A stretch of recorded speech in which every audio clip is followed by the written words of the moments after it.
This is great. The British government is doing it. I'm telling you, leave it to the British.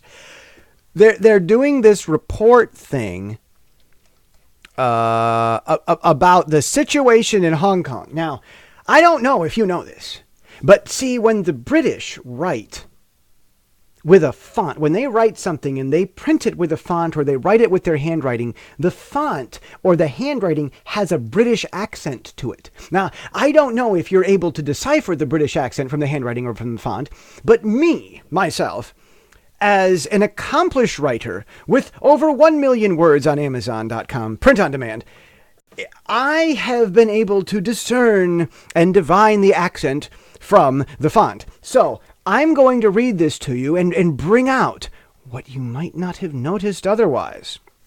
See, here we are on the report. See, what's happening is what this report is first. I can't explain it in British because that just doesn't.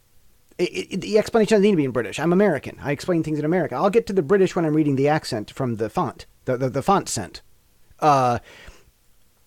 Every 6 months, the British government goes over to Hong Kong and sniffs their nose around.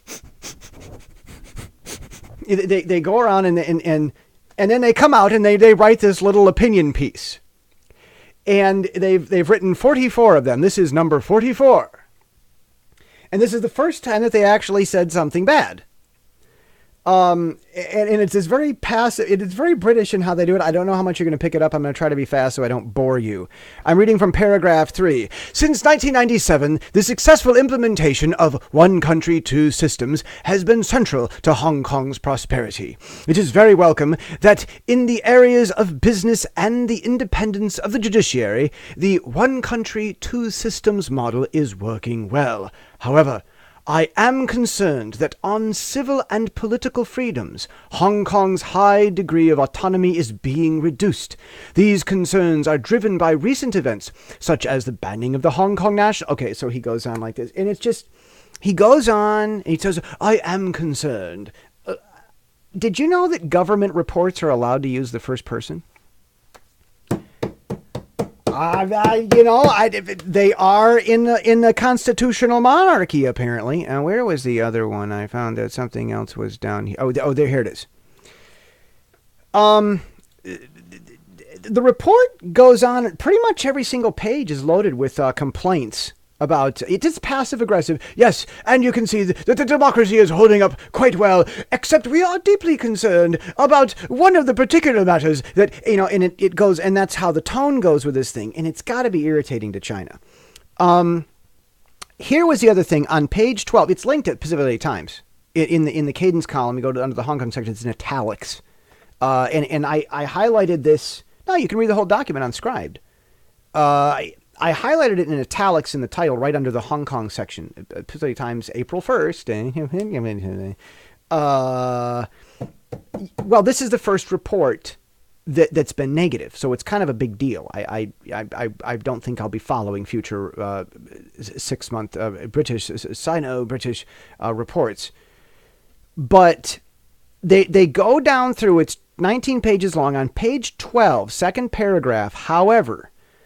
However, the writer, clearly a single person, because he talks about I.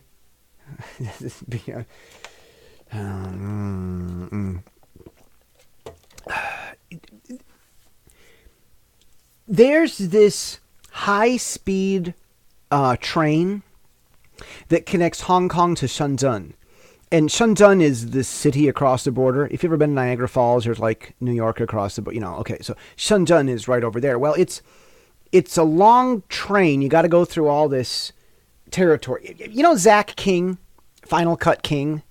Zach King. Well, he actually did a video up in Taiwan, at the Taiwan stop. He jumped through the door in his cute little magicked up video. And I messaged him. I said, why were you in Taiwan? He says, well, I had a something there. I said, oh, well, that's something. Yeah, he messaged me back. Good guy, Zach, the King, Final Cut King. It's up in that territory where he did his video that you've got to go through these long, boring rides to get up to Shenzhen. And there's this high-speed train that connects the two. Well, at the border crossing, there's a joint controlled station. And it's technically inside of the Hong Kong border. Now, Hong Kong doesn't have a constitution. It has a basic law. The constitution is supposedly China's constitution. But anyhow, there's some debate about that. You should really read the paper on Scribed. You go to PacificDailyTimes.com, symphony.pacificdailytimes.com, Cadence of Conflict, April 1, scroll down the article, Hong Kong, and then the first item is in italics, and it talks about the report from Britain on Scribed. It's a very interesting read. I don't know if you'll be able to get the British accent through the font like I am able to, but leave it to the British.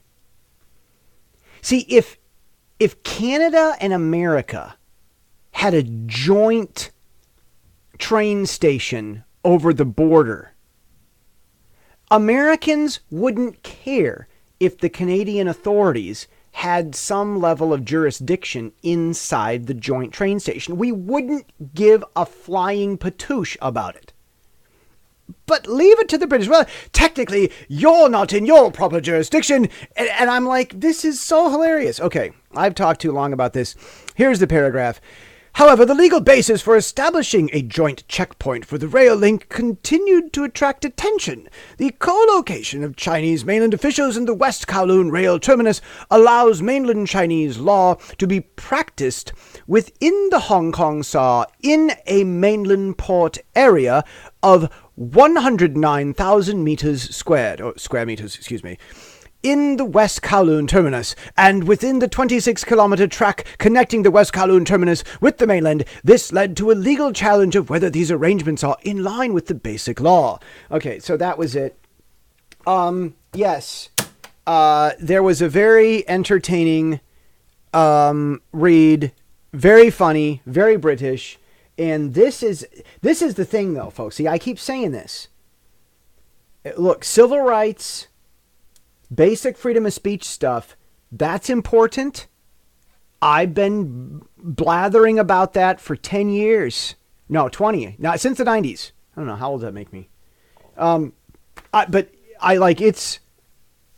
If like all these people, we gotta stand up for free speech. Took you 20 years to figure it out, but okay. Now we got bigger things going on. The very first 43 before. But now we've got this, I am deeply concerned, British report about what China's doing in Hong Kong. Wow. The British could change everything with their passive-aggressive, calm style. So irritating when the British want to be. I'm going to stop it there, and I'm going to pick up tomorrow. We're going to talk about something else.